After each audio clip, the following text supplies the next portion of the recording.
Siren बजेगा, फिर एक साथ 100 पुलिस वाले आएंगे। पीएम मोदी के संसदीय क्षेत्र वाराणसी में इस तकनीक का मास्टर प्लान तैयार किया जा रहा है। ये प्लान यूपी की तस्वीर बदल सकता है।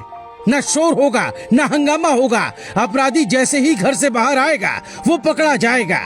ये पिछले कुछ सालों की शायद एक अच्छी तकनीक साबित होगी। बुलडोजर के सामने छोटा सा दिखने वाला ये है हाई तकनीक सीसीटीवी कैमरा। इस कैमरे में इतनी ताकत है, अगर आप एक बार फोटो दिखाकर ये कोड सेट कर दिया जाए कि आप अपराधी हैं, तो फिर आप मास्क लगाएं, हेलमेट लगाएं या फिर दाढ़ी बढ़ाएं, ये कैमरा आपकी पहचान कर लेगा। वाराणसी के 16 लोकेशन पर 22 कैमरे लगाए गए हैं। जैसे ही आप सड़कों पर आएंगे, वैसे ही ये camera Kashi integrated control room को सिग्नल भेजेगा और वहाँ सायरन की आवाज आएगी। जल्द ही ये कैमरे अपने काम पर लग जाएंगे। आपको ये कैमरा 200 से 300 फीट की दूरी पर देखते ही सिग्नल भेजेगा। ये नॉर्मल कैमरा नहीं होता है, इसका नाम है फेस रिकॉग्निशन कैमरा, यानी चेहरे की पहचान करने वाला कैमरा।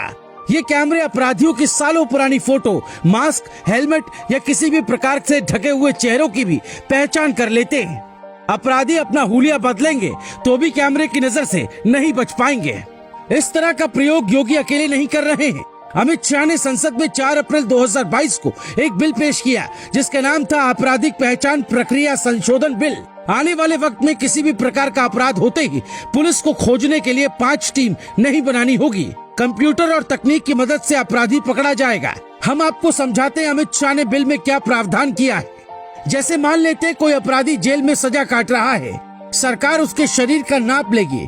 नाप में व्यक्ति का फिंगरप्रिंट, फुटप्रिंट, आंखों की आइरिश का नमूना, उसकी तस्वीर, जैविक सैंपल जैसे खून का नमूना, उसके हस्ताक्षर, उसके चलने फिरने का तरीका, उसके चेहरे की बनावट की डमी इमेज तैयार की जाएगी।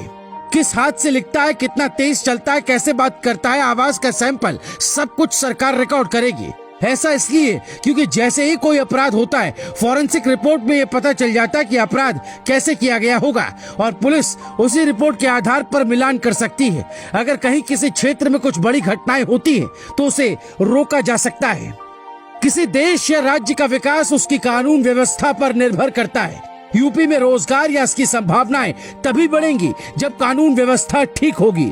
बीजेपी सरकार में इसके लिए बुलडोजर को हथियार बनाया गया, लेकिन अब बुलडोजर का काम तो चलता रहेगा, साथ ही चर्चा में आएगा फेस की पहचान करने वाला ये कैमरा। योगी आदित्यनाथ के रहते यूपी में अपराधियों का जीना मुश्किल है। वो कहीं भी रहेंगे, खुद उन्हें थाने चलकर आना होगा।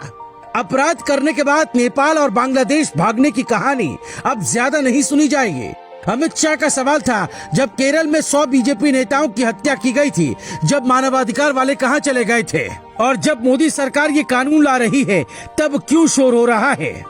यूपी में अपराधियों के लिए अब जगह नहीं बचेगी। मानवाधिकार वाले भी अगर अपराधियों के साथ खड़े हैं तो गलत है, क्योंकि आज जब देश में अशांति है तो यूपी में शांति सिर्फ इसलिए है क्योंकि यहाँ कानून व्यवस्था अच्छी है। कोई किसी धर्म का हो, उसे बुलडोजर की ताकत का अंदाजा है।